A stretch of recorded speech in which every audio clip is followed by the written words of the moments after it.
Hey everyone, Eric here. Today we're going to talk about base trim. Here we have our base trim, otherwise known, some people may call it rat guard. We just call it base trim here at Hansen Buildings. But where we use this is just going to be at the very bottom of the building on our splashboard here. And we're going to install that 4 inches up from that bottom of the splash plank. And you'll see we have it temporarily tacked on here. If we zoom in a little bit here, we can see that profile.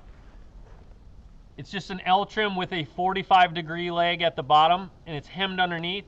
It allows water to wick away from the building, keeps it off of our building base.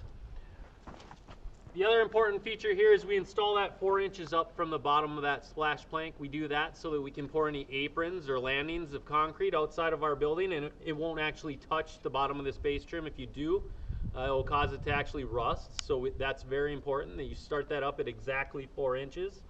On top of this, then we'll begin our steel panels. We'll take these temporarily installed screws out. You could use staples even, or finish nails just to hold this on. But we'll start our panel up above this, and the diaphragm screws of the panel will go in through that base trim and fasten that securely to the panel. And that's a base trim.